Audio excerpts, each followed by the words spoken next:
तुम जब मैथ्स की कॉपी खोलते हो तो सबसे पहले नंबर नहीं दिखते, तुम्हें अपनी पुरानी हारें दिखती हैं। वो सवाल जो नहीं बने, वो टेस्ट जिसमें नंबर कम आए, वो टीचर की आवाज जो बोली थी तुमसे नहीं होगा, और धीरे धीरे तुमने मान लिया कि शायद सच में नहीं होगा। पर सुनो, ध्यान से यह मान लेना ही सबसे बड़ी गलती थी, क्योंकि मैथ्स कभी किसी को रिजेक्ट नहीं करती।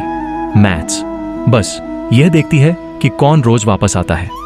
तुम सोचते हो टॉपर जन्म से तेज होते हैं, उनका दिमाग अलग होता है, पर सच यह है उनका दिमाग नहीं, उनकी आदतें अलग होती हैं।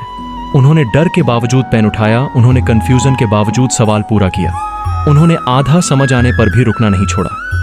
तुम क्या करते हो?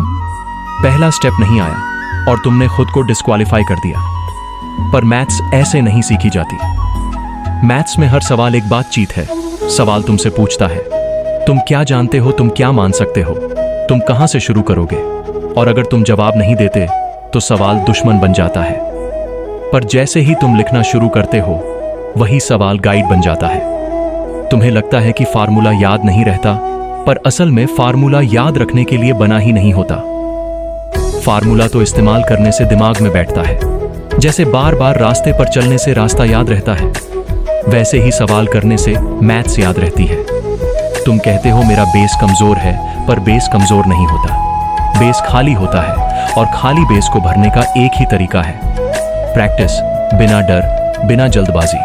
रोज थोड़ी सी। तुम घंटों पढ़कर भी मजबूत नहीं बनते, तुम रोज पढ़कर मजबूत बनते हो। मैथ्स में ब्रेक लेने से डर बढ़ता है और कंटिन्यू करने से डर टूटता है।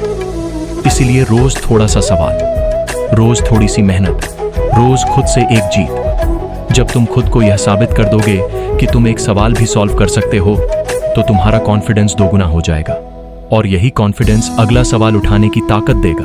याद रखना, मैथ्स समझ आना कोई जादू नहीं है, यह एक प्रोसेस है। पहले कंफ्यूजन, फिर क्लैरिटी, फिर स्पीड, और जो इस प्रोसेस को सम्मान देता है वही आगे जाता है। इसलिए अगली बार जब दिमाग बोले छोड़ देते हैं, तो तुम कहना नहीं, आज यही करेंगे, क्योंकि मैथ्स उनसे हारती है जो रोज वापस आते हैं, और तुम अब उन्हीं में से एक हो।